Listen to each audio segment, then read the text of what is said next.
I-recap po natin yung ating natutunan last week. Natutunan natin na dapat pala baguhin na natin yung ating value system from self-centered to Christ-centered. Kung dati yung ating sistema, yung ating value system, nakasentro sa ating sarili, dapat baguhin na raw natin yun. Dapat self-centered, Christ-centered na. At yung pagsunod sa Lord, merong lost, no? Totoo yun, meron talaga. Kasi may mga bagay na dapat ka i-sacrifice. Pero, temporary lang yung loss na yun. And, kaya huwag natin paghihinayangan. Kasi, kapag pinanghinayangan natin yun, at hindi natin sinunod yung nais ng Lord, ang mangyayari, hindi lang temporary loss, no? Magkakaroon ka ng eternal loss. Kasi eternally, doon, walang second chance. Kung namatay tayo at saan tayo napunta, doon na yun, no? Wala nang hindi kagaya ng sinasabi ng mga ibang religion na meron chance, no? Na meron silang sinasabing purgatorio. Hindi po totoo yun. Ayun po ay isang heresy o mali katuruan. Hindi po natin mababasa sa Bible yung purgatorio. Wala nang second chance. Kaya yung buhay natin ngayon, ito'y paghanda para sa susunod. Kasi mas mahalaga yung susunod dahil yung eternal, ito temporary lang. 70 max, no? Pag lumagpas na rin, bonus na yun. Ang pinaghahandaan natin yung buhay na wala hanggan. So patuloy pa rin yung pagtuturo ni Jesus tungkol sa value system ng kingdom, no? Ng kingdom program. Kasi nga, nasa Mark chapter 10 na tayo, malapit na siyang ulihin o daktin ng mga Pariseo, no? So, ang title ng ating sermon today is Serving the Lord. Ito yung purpose natin, kung bakit tayo pinili ng Lord to serve Him. No? At yung text natin is from Mark chapter 10, verse 32 to 45. Medyo mahaba yung chapter 10 ng Mark. No? Okay, so sabi sa verse 32, and they were on the road going up to Jerusalem. And Jesus was walking on ahead of them. And they were amazed. And those who have following, hindi ko sila pagsapit ko sa labi. And those who followed were fearful. And again, he took the 12 aside and began to tell them what was going to happen to him. No, so galing sila ng Perea, no, yung eksena natin na last week sa Perea yun. So, papunta na sila sa Jerusalem. Alam naman natin kung ano ang sasapitin ni Jesus. No, pagdating sa Jerusalem, dadakpin siya ron at ipapako sa krus. So, bakit ganun yung pakiramdam ng mga alagad? At yung mga sumusunod sa kanila, no? Sabi, and they were amazed. Naglalakad lang sila, pero why are they amazed? Bakit sila amazed? Yung ibang sumusunod, fearful, parang natatakot. Bakit ganun yung pakiramdam nila? Kasi napansin nila si Jesus na mukhang nagmamadali. No, siguro habang naglalakad sila, si Jesus ang bilis ng lakad. Eh dati, pag naglalakad sila, tuturo si Jesus, nagsasalita, relax lang. Pero this time, kasi malapit na, no, yung time ni Jesus. This time, nagmamadali si Jesus maglakad. No? Kasi, nagbe-build up na yung pressure, no? Kahit na si Jesus ay Diyos, siya rin ay tao. So, siya, nararamdaman niya yung pressure. Nagbe-build up na yan. Alam niya na, ito na, papunta na ako sa, dun sa, malapit ko nang inumin yung coca. No? So yung pressure ni Jesus nag-build up na.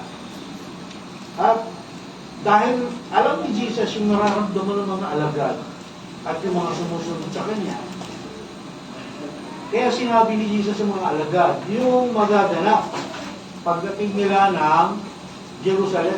Sinabi ni Jesus yung magaganap pagdating sa Jerusalem. Ano sabi ni Jesus? Behold, we are going up to Jerusalem, and the Son of Man will be betrayed to the chief priests and the scribes, and they will condemn him to death, and will deliver him over to the Gentiles. No? Tapos sabi pa niya, and they will mock him, and spit on him, and flog him, and kill him, and 3 days later, he will rise again. So ito na yung sinabi na ni Jesus yung mangyayari sa kanya. Actually, hindi ito first time, no? Ito'y third time na sinabi ni Jesus sa mga alagad. Pangatlong beses na ito, nagmula nung nag-start sila, magkasama-sama. Ang pangatlong beses na sinabi ni Jesus to. Pero hanggang ngayon, hindi pa rin ito maunawaan ng mga alagad, no? Bagamat pangatlong beses na sinabi ni Jesus to, hindi pa rin ito na maunawaan ng mga alagad. Bakit kaya? No? So, tingnan natin yung parallel, no? Yung synoptic, gamitin natin. Anong sabi sa Luke, chapter 18, verse 32. So, ito yung parallel, o synoptic, no? But the disciples understood none of these things. Yung mga sinabi ni Jesus. And this statement was hidden from them. No? And they did not comprehend the things that were said. Hindi nila naunawaan kasi itinago ng Ama yung kahulugan, yung meaning, yung ibig sabihin, no? Itinago para hindi nila maunawaan dahil hindi pa sila handa itong tanggapin. Yung hindi pa nila kayang tanggapin. Hindi nila ma-comprehend. Hindi pa totally open ang kanilang spiritual eyes. No, kaya yung comprehension nakadepende sa Ama kung kailan niya bubuksan ang kanilang spiritual eyes. Totally. Yung gagawin ni Jesus na pagliligtas, hindi pa nila nauunawaan. No? Hindi pa nila. Hanggang sa araw na kunin si Jesus, kung matatandaan natin, yung time na dinakip na si Jesus, si Peter lumabang pa, no? Diba? Tinagpas niya yung tenga no, isa sa mga sundalo na humuli kay Jesus. Kasi, hanggang hindi dumadating yung Holy Spirit sa kanila, hindi nila ito lubos na mauunawaan. No? Pansinin natin today, maraming pumapasok sa loob ng church. No? Yung iba makatagal na. Sabi nila, makatagal na silang nananampalataya. Pero pag meron silang nabasa o narinig na salita ng Diyos, hindi nila maunawaan. No? Bakit? Kasi nga hindi pa binubuksan yung kanilang spiritual eyes and spiritual heart. No? Yung apat na nabubuksan kapag tayo ay nabubuhan, hindi pa totally bukas, kaya hindi nila maunawaan. Ang bunga nun, hindi nila matanggap. No? Kasi pag hindi mo naunawaan, hindi mo tatanggapin. Kailangan namang hindi mo naunawaan, tanggapin mo. So hindi matanggap ng iba yung katotohanan. Kagaya ng mga alagad, ganun din, dahil hindi nila maunawaan, hindi nila matanggap na si Jesus ay mamamatay. Kaya si Peter, sabi niya, kaya ako buhay ko sa iyo. No? Pero salita lang pala, no? Dahil alam naman lahat natin na tinatuwa niya si Jesus 3 times. Kaya kung tayo nakakaranas ng ganito, yung time niya, bakit parang hindi ko maintindihan? Bakit parang hindi matanggap ng heart ko yung sinasabi ng Scripture? Dapat ipinapanalangin natin yun. Huwag nating hayaan lang. Ipanalangin natin na, Lord, pwede ba explain mo sa akin to? Pwede ba tulungan mo ko matanggap ko to? Kung ito'y katotohanan, Tulungan mo ako matanggap ko to. Huwag natin dead mahirap kasi makikita ng Lord doon na wala akong pakialam. Wala kayong pakialam sa kanyang mga salita.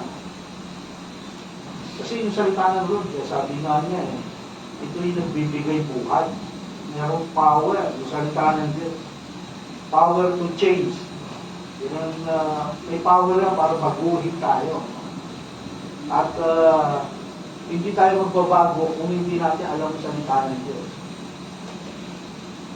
Verse 35 sabi, then James and John, the two, si magkapatid, the two sons of Zebedee, came up to Jesus, saying to him, Teacher, we want you to do for us whatever we ask of you. Hindi nitong dalawa na to, no? Sabi nila, we want you to do for us, gusto namin gawin mo yung hihilingin namin sa'yo. Hindi, no? Sila na yung hihilingin, pero parang very, sila, no?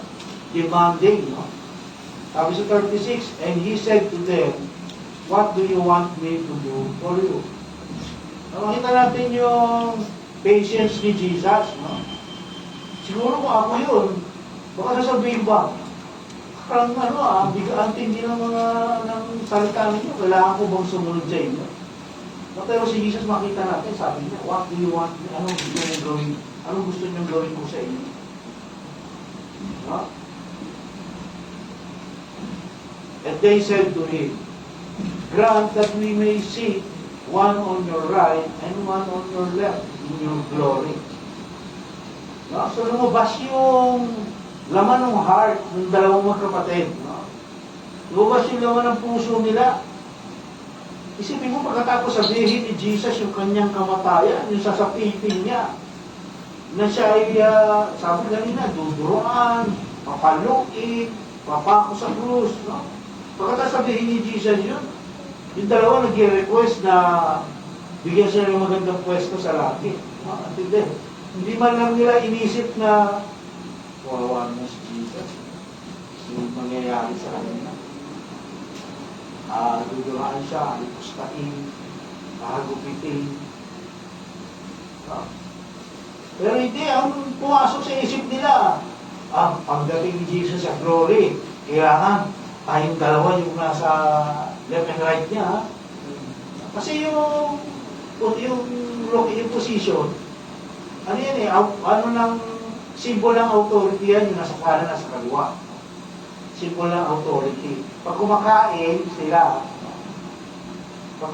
sila sa table, yung nasa kanan, nandyan yung pinakabata. Okay?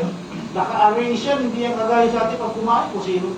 Upo ko na lang dyan, kung saan sa kanila, hindi. Yung head, bawa yung tatay, ako yung tatay, dito yung pinakabata. Sunod. Tapos dito yung asawa, kung may asawa. Kung wala, dito yung pinakamatanda. No, mayroong arrangement yan. No, kaya nga sila gusto nila kanan ng kaliwa, matindi ito magkapatid na to, no? Di ba, hindi ba natin napansin sa tuwing sinasabi ni Jesus yung kanyang kamatayan? Yung mga reactions ng mga alagad, iba-iba. No? Kaya nare-rebuke sila ni Jesus. Noong first time sinabi ni Jesus to, si Peter yung nag-react. No? Sa Mark chapter 8, no? Nirebuke ni Peter si Jesus. Isipin mo yun. Diba? Natanda mo natin sa Mark chapter 8. Nirebuke ni Peter si Jesus. Kaya sabi ni Jesus sa kanya, Satan, umalis ka sa harapan ko. No? Kasi, kung isa nakala natin, no? Si Satan talagang, hindi ako, sa kanya, hindi ako umahanga sa kanya, pero makikita natin yung expertise niya sa pandadaya. No? Kasi nga, simulan sa pool, ay nandadaya na siya. Nirebuke ni Peter si Jesus, na kung titignan natin, parang ganda, no? Parang okay, kasi papaya niya yung buhay niya para kay Jesus. Pero, behind doon, Si Satan pala ang nasa likod nun. Kasi ayaw ni Satan matuloy yung sacrifice ni Jesus. Sa chapter 9 naman, yung pangalawang sinabi ni Jesus yung kanyang kamatayan, at tandaan ba niyo kung ano nangyari? Di ba tinanong siya ng mga alagad, Panginoon, sino po ang greatest? Sino sa amin yung magiging greatest sa kingdom? Di ba? No, nakita natin yung heart ng tao, no? Hindi. Ayaw nilang tignan, ayaw nilang alamin kung anong purpose nung magiging pagkamatay ni Jesus. Ang pumapasok sa isip nila kung ano-ano, no? Hindi ba talagang selfish talaga?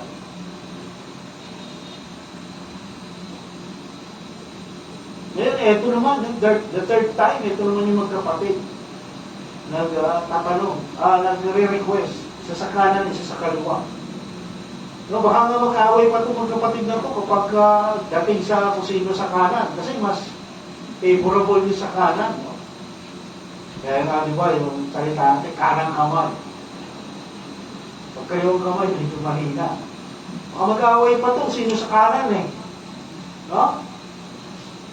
Bakit kaya yan ang maisip nila? Malamang kasi before dito, sinabi ni Jesus, no?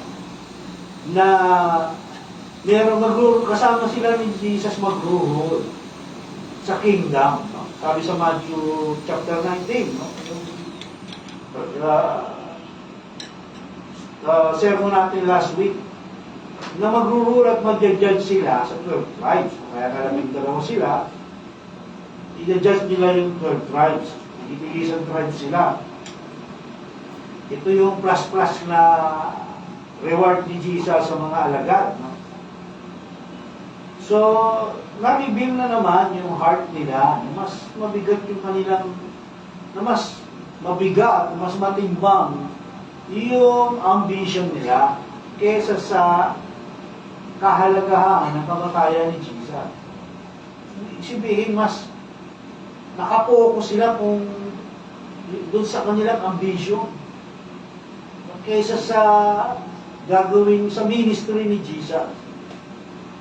Kumbaga, na-miss nila yung big picture kasi ano ba ang purpose? Ang purpose ng pagkakatawang tao ni Jesus is to minister. O yun nga yung title natin, Serving the Lord. Mag-serve, mamaya sasabihin ni Jesus yun. Kasi, kaya sa atin nangyayari dito minsan, no? Mas matimbang yung ating ambition kesa sa pag-prioritize natin kay Jesus. Minsan, mas natin yung ating ambition. No? Na, Lord, unahin ko muna to, ha? Ito kasi yung ambition ko. Kasi kung uunahin kita, ay nadi-discourage o baka hindi matupad yung aking ambition. Hindi natin iniisip na okay, ambition mo yan, pero ang Lord pa rin ang magtatakda kung yan ay matutupad o hindi, no? Ganun tayo, no? Yung church, ganun din. Minsan, mas matimbang yung ambition ng church. Yung status, kaysa purpose and mission. No? Minsan, nalilimutan na natin yung ating purpose at yung ating mission. Kung bakit tayo naging church, no? Kaya yung magkapatid, yung request ng magkapatid, hindi lang basta to reign, no? Hindi pa sila satisfied na mag-reign sila, kundi na magkaroon ng mas mahalagang posisyon, no? And authority. Position and authority, yung nire-request nitong dalawa na ito. So, ganun ang puso ng tao, no? Walang yan, walang pagkakontentuhan. Greedy yung heart ng tao. Sakin, kaya nga sabi ng Bible, huwag kayong magtitiwala sa puso. No? Huwag kayong magtitiwala. No? Kahapon, araw ng mga puso. Sa kanila yun, no? Noong last Thursday, no, natin ako ng Bible study. Tungkol sa heart, ang topic. So, napag-usapan doon na sabi ni Jeremiah, huwag kayong magtitiwala sa inyong mga puso. Sapagkat ang puso natin sakit. Kung ano lang ito nakita natin. Huwag kayong magtitiwala. Lalo na sa mga kabataan natin ngayon, no? Na siyempre, may mga darating yung time na may mga manliligaw sa inyo, may mga boyfriend, girlfriend. Okay, magtitiwala sa heart nyo, no? Tama yung kasabihan na kailangan gagamitin din yung utak. Huwag puro heart lang, no? Lalo na sa mga babae, no? Yung mga babae kasi, bubula-bulahin lang ng mga lalaki. Wala na, bibigay na. Pag binola-bola na. No, ikaw lang, yung eyes ko sa'yo lang. Talaga? Pag may dumalay ibang buhay, gumagano, no? Yung ba yung sinasabi mo, yung eyes mo sa akin lang? No? Kasi sasabihin niya lahat eh. Yung mga mabubular mo, yung mga lalaki, mabulak-lak yung bibig, no? Yung sinasabi.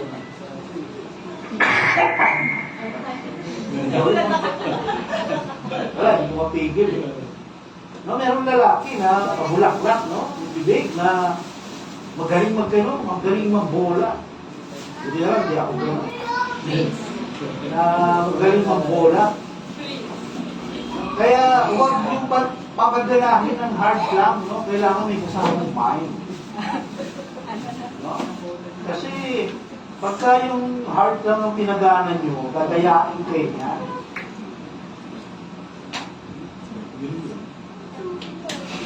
Dadayain kayo ng heart nyo. No? Deceitful ang ating mga puso.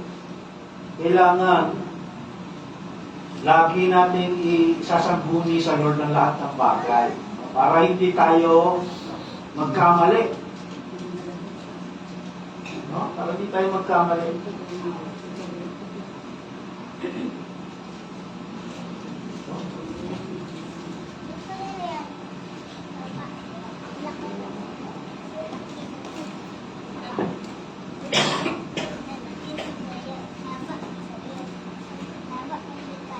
So, anong sinagot ni Jesus ngayon sa dalawa? Ano sabi ni Jesus? But Jesus said to them, you do not know what you are asking. Hindi nyo naiintindihan kung ano yung hinihiling nyo. Are you able to drink the cup that I drink? Or to be baptized with the baptism with which I am baptized? No? Yung request ng mga alagad kasi, nakabatay sa glory, no? Status and authority. Pero hindi nila alam yung cost sa hinihiling nila. May cost yun eh. Para mapunta ka sa kanan ng kaliwa. Kumbaga, humihingi sila ng glorious prize. Gusto nila, hindi nila paghihirapan. Kaya sabi ni Jesus, are you able to drink the cup? Yung cup, alam naman natin, suffering yan, no? Pagka sinabing cup sa scripture or bowl, no? Alam natin suffering. Sabi ni Jesus, kaya niyo bang inumin? Yung iinumin ko? Yung baptism.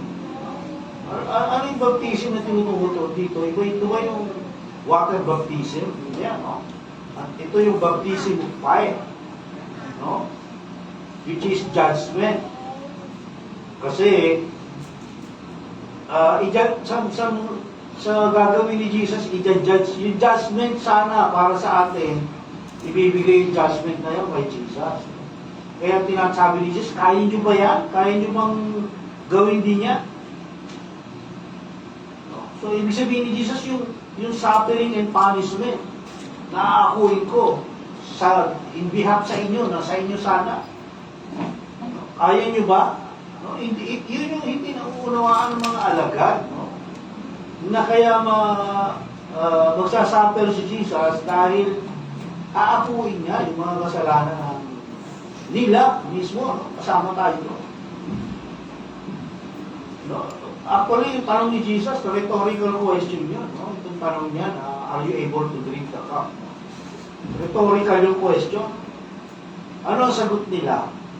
Yes, no? Yes ang sagot nila, yun. Tinan mo. Verse 39, and they said to him, we are able. Kaya namin. And Jesus said to them, the cup that I drink, you shall drink. And you shall be baptized with the baptism with which I am baptized. No? Sabi. So nag-agree si Jesus na yung mga alagad nakikibahagi sa suffering niya. Kasi totoo naman na yung mga alagad, pag-alis ni Jesus, nag-suffer yung mga yan. No, matindi sufferings niya. Si Paul, di ba? Yung bukya, sila Peter, di ba? Mga kinulong yan sila. Kaya yung sagot nila, we are able, totoo yun. Na talagang nakibahagi sila. Pero siyempre, hindi kasing, yung degree, hindi kasing bigat nung ginawa ni Jesus. No? Nakibahagi lang sila. Pero iba pa rin yung ginawa ni Jesus. No? Eh sila kung tutusin, sila, deserving nila yun kasi makasalanan din sila tulad natin. Pero si Jesus, hindi deserving ni Jesus yun. Kaya tayo, bilang na kay Kristo, magsishare tayo ng ganitong suffering. No? Yung cup, iinom din tayo niya. And yung baptism of fire, dadanasin din natin yan. Kaya dapat i-anticipate natin yan. No? Kasi una-una yung temptation lang. Yung temptation lang, suffering na yun. Para paglabanan natin yun. No, suffering na yun.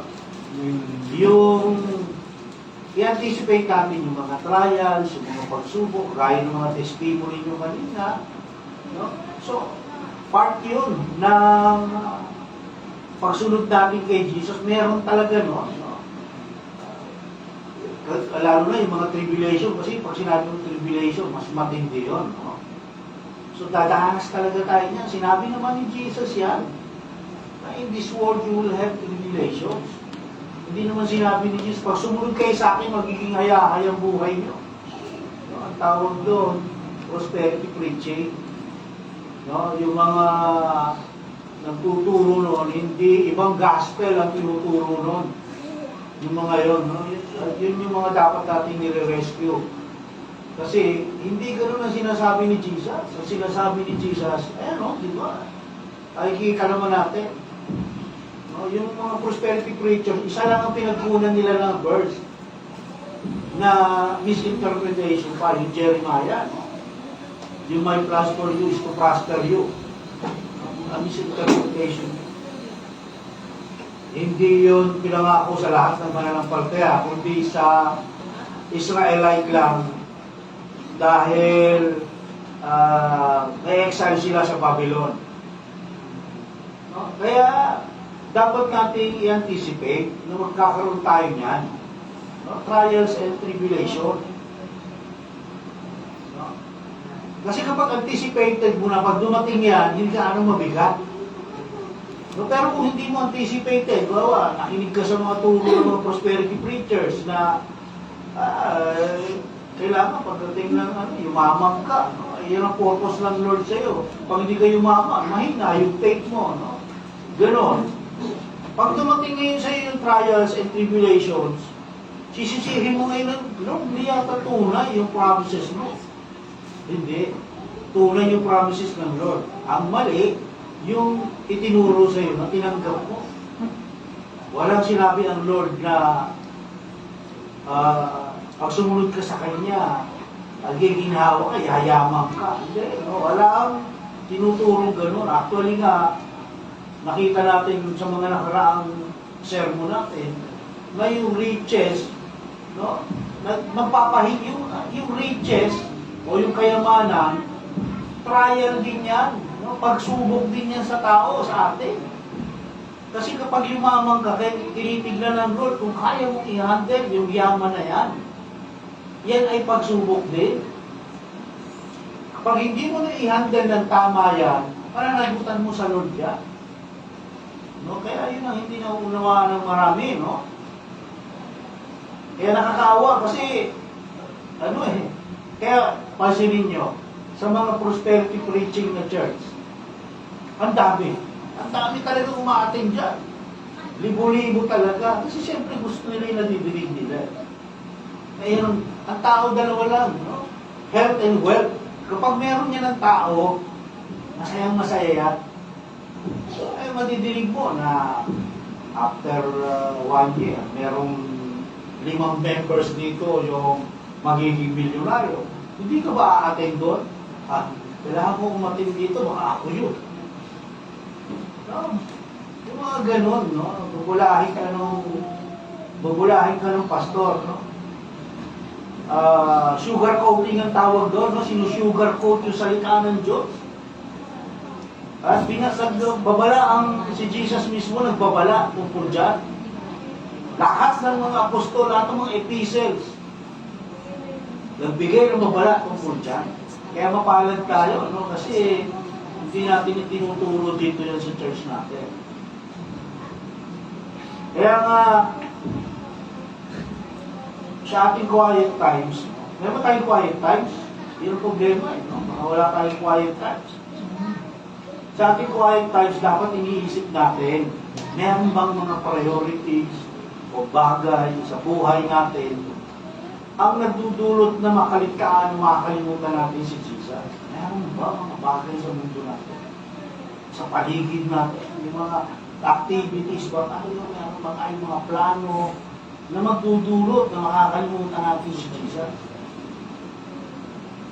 Kung meron tayo quiet time, baka nauubos yung buong araw natin sa kabisihan ng mundo. Kahapon, nakita ko, galing kami sa SM kahapon. Hindi kami nag-celebrate ng Valentine's Day.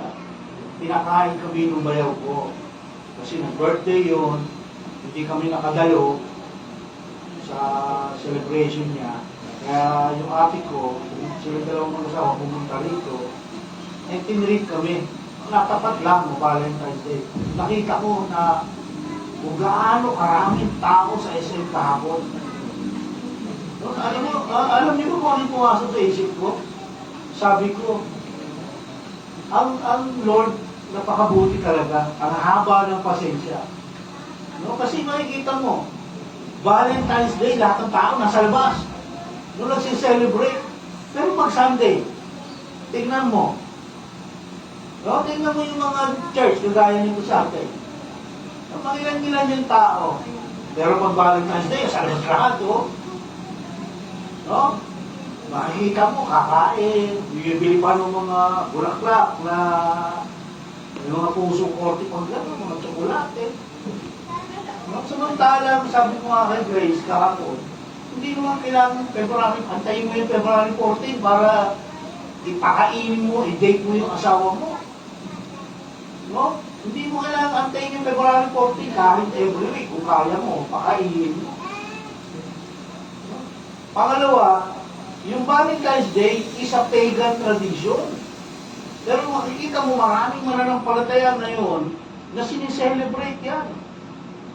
Anong dahilan? Ignorance. Hindi nila alam na pagan tradition yan. Hindi tinuturo ng pastor eh. At tinuturo kasi ng pastor, may magiging milyonaryo dito. No? Na after ilang years, may magiging milyonaryo kayo. Puro ganun ay tinuturo. Paano matututo yan? Kaya nakakalungkot, no? Yung tao busy sa mundo ito, yun yung ating nire-refute ni Jesus eh. No? Kailangan maglaan kayo ng time sa kingdom. No, sa Lord, yung gusto ng Lord, maglaan kayo ng time para sa akin.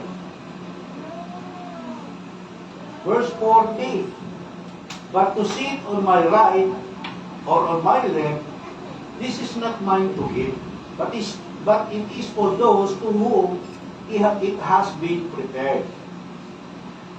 Okay, so baka sabihin natin, parang walang power si Jesus. Sabi niya, this is not mine to give. Ano sabi natin anong doktrina natin sa Trinity? There is one God, three personality with distinct role. No, kasi, sa Facebook, nung isang araw lang, meron akong kadibate, no? tungkol dyan. Sinasabi nila si Jesus hindi yan Diyos. Yung mga ganun, hindi ko mapalagpas yun. No? Kasi, siyempre, kailangan ko siya i-review. No, dahil mabigat yung, ano niya, yung sinasabi niya na si Jesus hindi Diyos. Sabi niya, bakit si Jesus nagpipray sa Ama? Sabi ko nga, common sense lang pagganahin mo, mauunawaan mo na. Kasi itong verse na to, gagawin ko ng mga oneness na yung mga, ang paniniwala, isa lang, yung Diyos ang malam, ang Diyos. Sabihin, tinan mo, kung talagang Diyos si Jesus, bakit sasabihin niya, this is not mine to give? Kasi, yung pagbibigay na kung sino sa kanan, sino sa kaliwa, nasa ano ng Ama, Diyos Ama. No? Bawa, example natin. Sa isang kumpanya, 3 kayo supervisor. Tatlo kayo, pantay-pantay ang sweldo nyo para parehas. Kasi parehas kayo supervisor. Pero itong supervisor na to, meron niyang isusupervise na area. No? Supervisor dito, supervisor din. Yung area nito, hindi niya pwedeng pakialaman. Kasi yung meron sa sariling area. So, ganoon din sa no?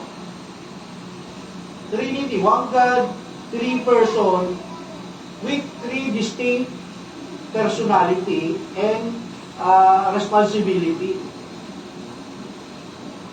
No? Ito, madalas malamang gagamitin na naman ito. So sabi ng Matthew 20:23, yung Ama ang nag-appoint, yun yung gusto kong erase, no? Basahin natin yung Matthew 20:23. Matthew 20:23.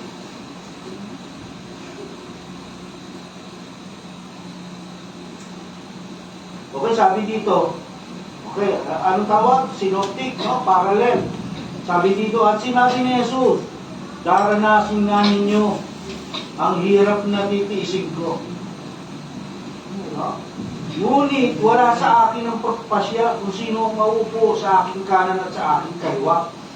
No? Matthew 20:23, ang mga upo iyo'y para sa pinaglaanan ng aking Ama. Yung God the Father, merong doon, sa kanya yung role na yun.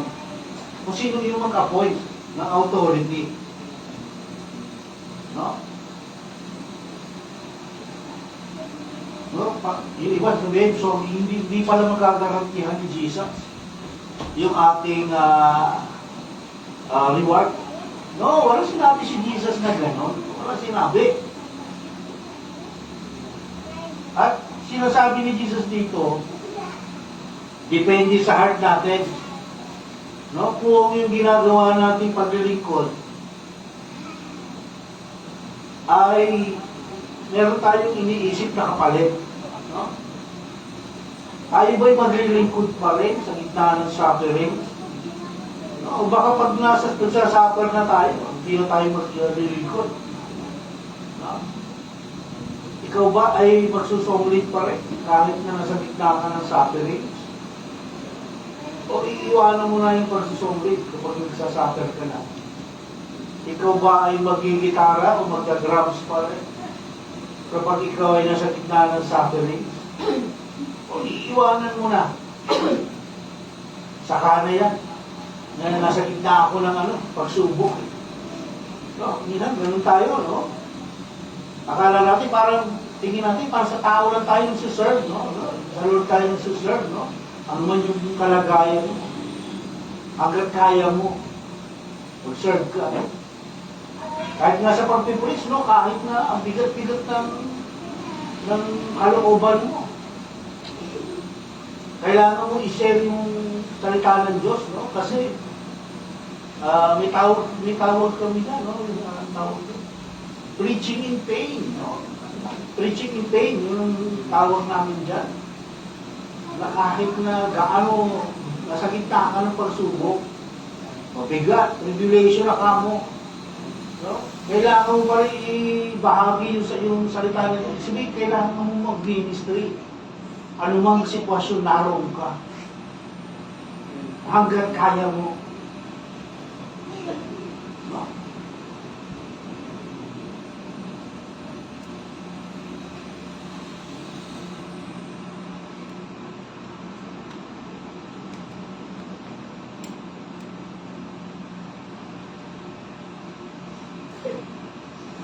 At yung reward natin, earning ng reward, nakadepende yan sa motibo natin. Ano ba yung motibo mo? Bakit ka nagsiserve? No? According sa motive natin, ikaw ba yung nagsiserve? Para makamit yung desires mo? No, kasi, yung iba ganun eh, lalo na nga sa prosperity preaching, no? Kaya alam, magsiserve yan kasi nga, ang sabi ng pastor eh, giginhawa yung buhay, magiging milyonaryo. No? Kaya nagsiserve. Pero hindi, dapat nagsiserve tayo to give God glory. Para ibalik yung glory sa Lord. Para mag-glorify ang Lord. Yun ang purpose ng ating pag-serve. Dapat, no?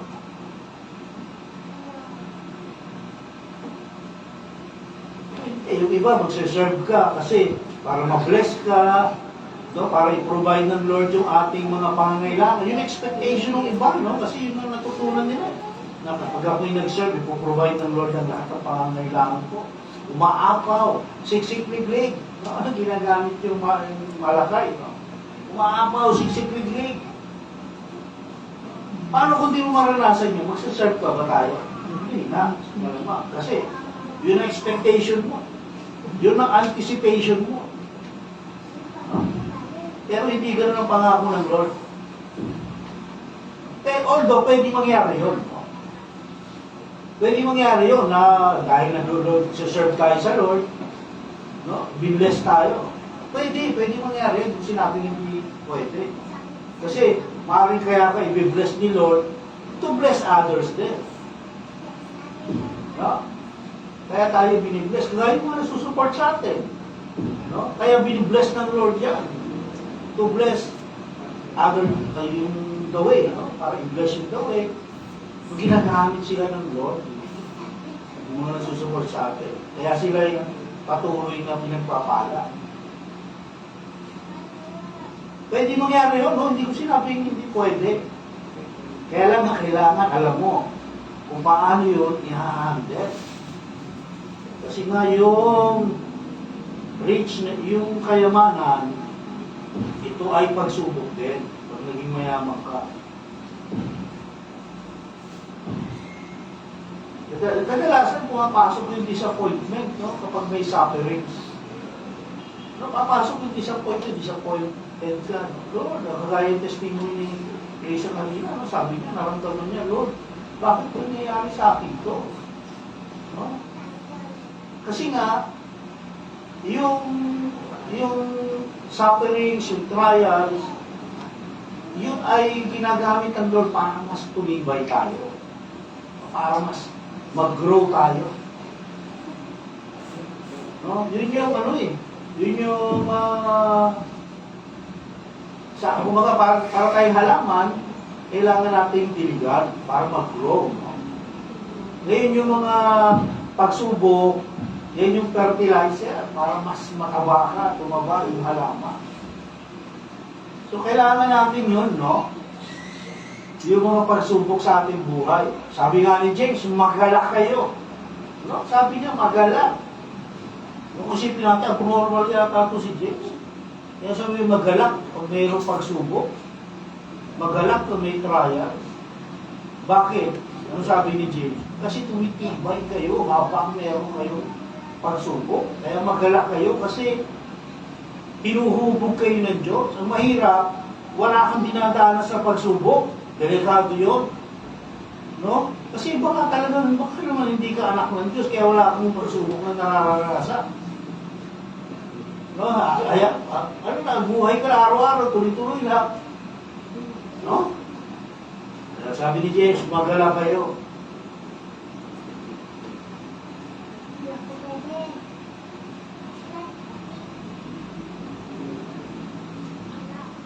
Kaya yung position o authority sa kingdom, base sa kung gaano tayo naging Christ-like or spiritually mature.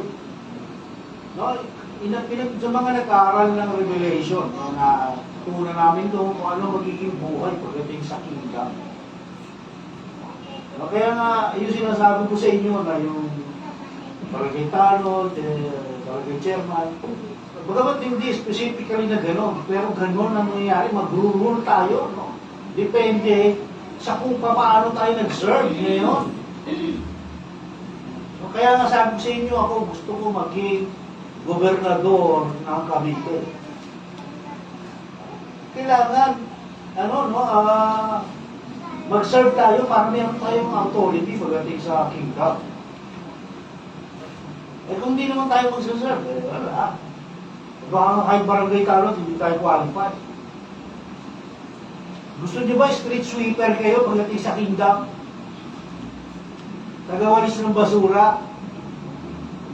No, hindi. Kailangan natin mag-serve para meron tayong position and authority pagdating sa kingdom. Ano sabi sa verse 41? And hearing this, the 10 began to feel indignant with James and John. Of course, no? Kahit siguro tayo, nadinig natin na yung dalawa, ako sa kanan, sa kaliwa. May inis tayo, no? Kasi parang iisip natin, napaka-selfish itong dalawa na to. Hindi man lang sinabi na, Lord, kami 12, pwede ba 6 sa kaliwa, 6 sa kanan? No, sana ganun man lang, no? Hindi namin nila yung 10. Pero hindi na, gusto nila silang dalawa lang. No, kaya, yung 10, talagang magagalit, maiinis sa kanila, no? Hindi nila isinama. Kaya ano nangyari? Naramdaman ni Jesus yun, nalaman ni Jesus. Kaya sabi ni Jesus, I'm calling them to Himself. No, tinawag niya yung mga alagad kasi nga, nagkakaroon na parang nagkakaroon na ng commotion, no? Tinawag niya, Jesus said to them, you know that those who are recognized as rulers of the Gentiles lord it over them. And their great men exercise authority over them. No? Bigay na naman si Jesus ng contrast teaching. No? Kasi nga ito yung tinutuwid ni Jesus. Yung contrast, yung teaching na nakagisnan ng mga alagad. Yung nakakalakihan nila, yung nalaman nilang itinuro ng mga rabay nila, yung mga teachers nila. No? Nagbigay na naman siya. Sabi niya, yung mga Gentile rulers, ginagamit nila yung kanilang authority at ipinakikita nila yung pinararanas nila sa mga nasasakupan nila, yung kanilang power. No?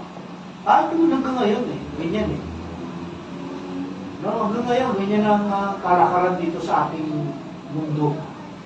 Kapag ikaw ay may power, authority, talagang mararamdaman mo yan. No? Ay sa bahay lang, no? Kunyari bahay, may mga katulong. Makikita mo yan, yung power and authority kagad. No? Pero hindi ko nila lahat. No? Meron din naman siguro mga amo na tinuturing nilang kamag-anak yung kanilang mga kasambahay. Pero mostly, no? Yung mga mayayaman, no? Kapag nag-utos siya sa katulong, aabutin na lang yung, pakiabot nga, no? Andyan lang yung aabutin, iuutos pa sa katulong. Yung katulong galing sa second floor, tatawagin, no? Hinday! Sir, tao ba, oh? Pakiabot nga yun. Hindi mo ano mararamdaman ng katulong. Lapit-lapit lang, tatayo ka lang ng gano'n, iikot ka lang. Hindi utos mo pa. No? Yun yung sinasabi ni Jesus dito.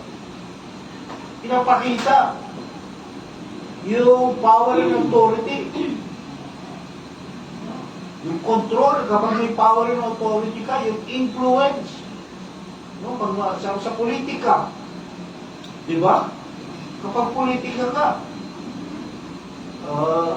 pwede kang tawag doon, kasalubong ka, counterflow. No, pag sinitak ka, bakit? Bakit ka counterflow? Congressman ako. senador ako eh. Governor ako eh. Pwede sa akin yan. No? Ganun yung sinasabi ni Jesus na example dito. Yan ang system ng mundo. Kaya nga ang tao, nakapokus yung isipan para magkaroon ng power and authority. No? Yun ang katotohanan. No? Nagpapayaman. Nagpapayaman ka kasi bakit? No? Para una-una, para magawa mo lang yung gusto mong gawin. Pangalawa, kasi pag mayaman ka, meron kang power. Meron kang authority. No? Yan eh, mga artista, anong ginagawa? Nagpapasikat, gusto nyo lalo sila sumikat. No? Yung iba, nagpapabida. Gusto nila, bida sila. Anong purpose niya mga yan? To gain power and authority. Influence. Yun mo talagang, ano niya, yun ang talagang dahilan niya. Yung iba, kilala ko si Mayor, kilala ko si Gov, family friend namin si Congressman, classmate ko si ganito, si General, no, kababata ko. Bakit po sinasabi yan? No, to gain power and control, to gain authority na meron kang kilala ng mga big guy. No? To gain power and authority. Meron na ba kayo nakakulituhan na ang ipinagmamalaki si Jesus? Ha? Wala ano? Ako kilala. Yung iba sabi, kilala ko si Mayor. Ikaw, yung isa naman. Ako kilala ko si Jesus. Si Jesus, siya yung yung creator ng heaven, earth. Siya yung nagpapaikot sa mundo. Siya yung may hawak sa buhay mo. Siya yung may control. Kung gusto lang ni Jesus, bukas mamamatay ka. Meron ba tayo nakakwentuhan ng ganun?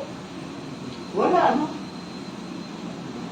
Kasi nga ang tao nakapokus sa to gain power and influence and authority.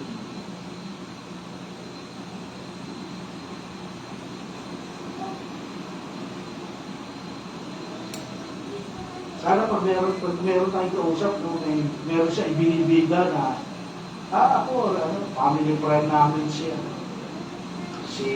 Chavit Senso, family friend namin. Kilala mo ba yun?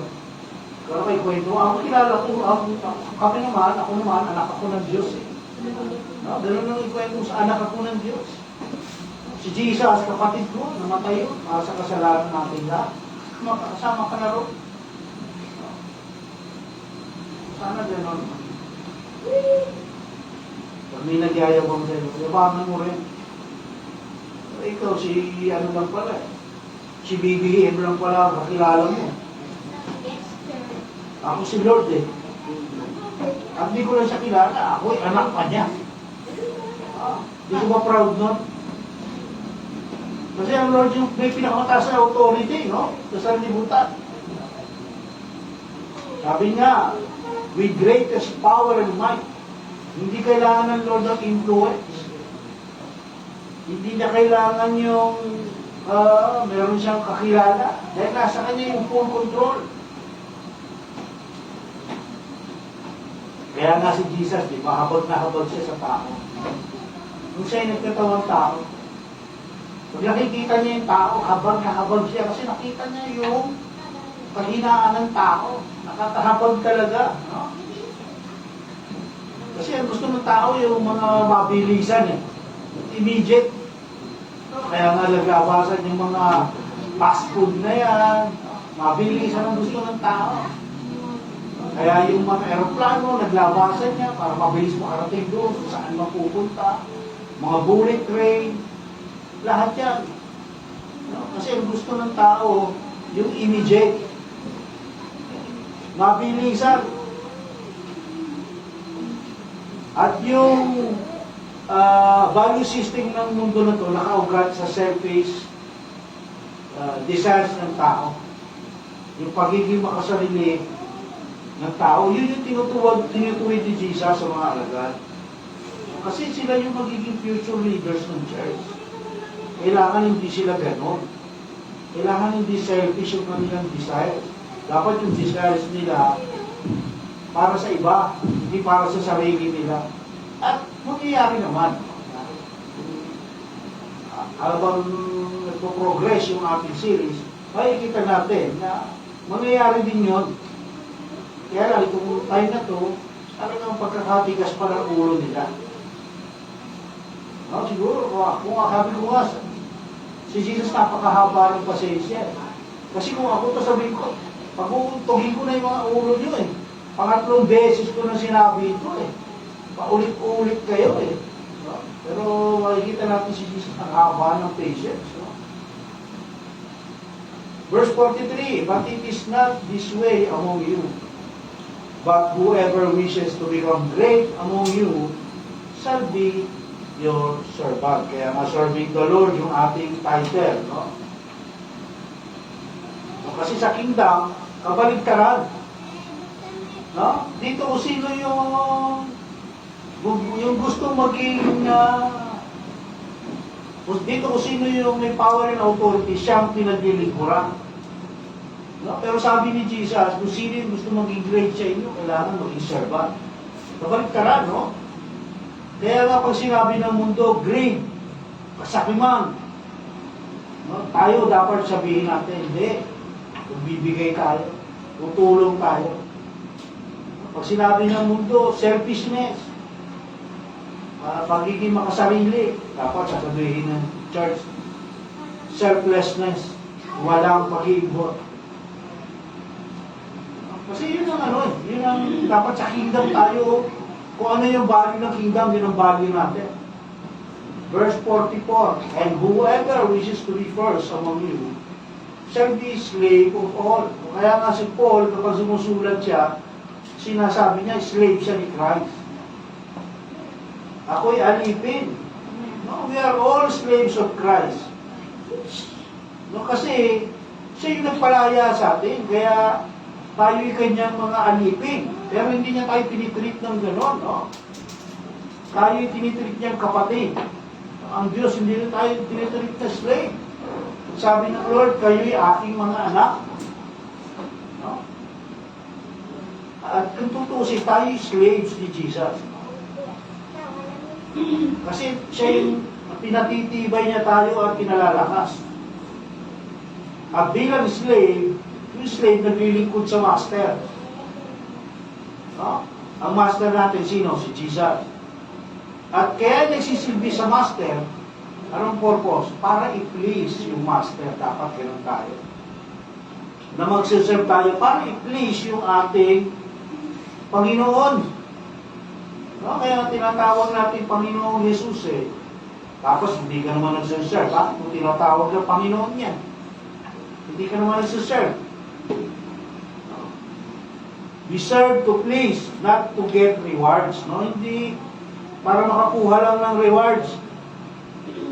At dahil tayo slaves, hindi natin pag-aari ang ating sarili.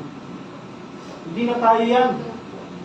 Si Jesus na may pagkatinubos niya nga tayo eh. No? Binayaran niya tayo. Ibinayad ni Jesus yung buhay niya sa krus. We were paid in full. Bayad tayo buong buo. No? Kaya we were saved not to sit. No? We were saved not to sit, but to serve. No? We were saved not to sit, but to serve. No? Puro S yan, ha? And we should serve dahil sa ginawang pagliligtas sa atin ng Diyos. We must serve. No?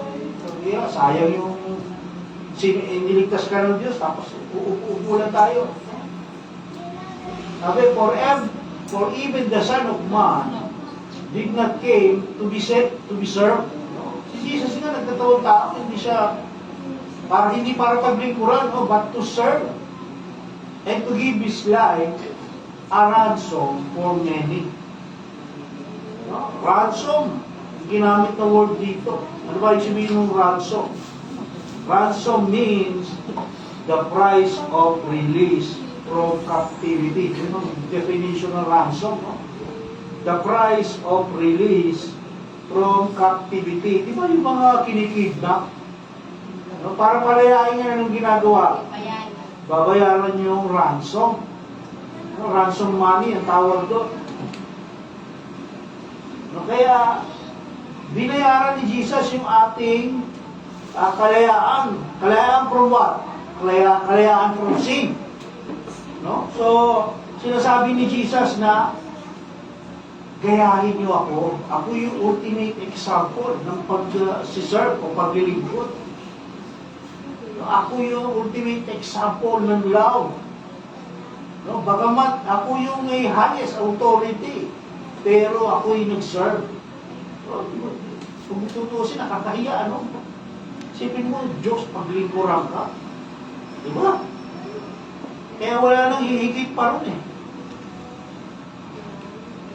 Wala nang hihigit pa doon sa sacrifice na ginawa ng Jesus. Wala nang hihigit pa. Greatest sacrifice yun, no? Greatest. Isipin mo yung Diyos pang limikha sa isa pang nag-sacrifice. Tapos tayo, pinabaliwala lang natin yun. No? Parang, wala na, okay lang. Okay lang yun. No? Hindi natin na-appreciate yung ginawa ng Lord sa atin.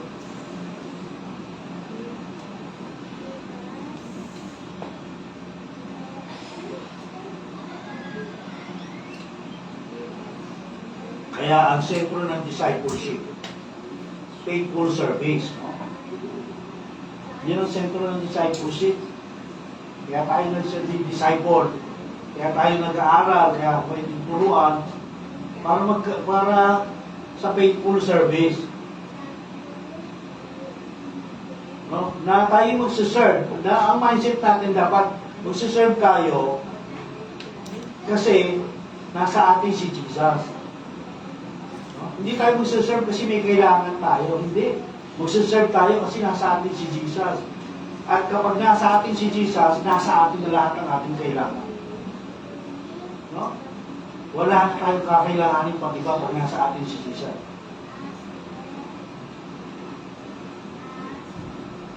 Kaya nga, ang tanong, nagsasubmit ba tayo sa pagsunod sa Diyos?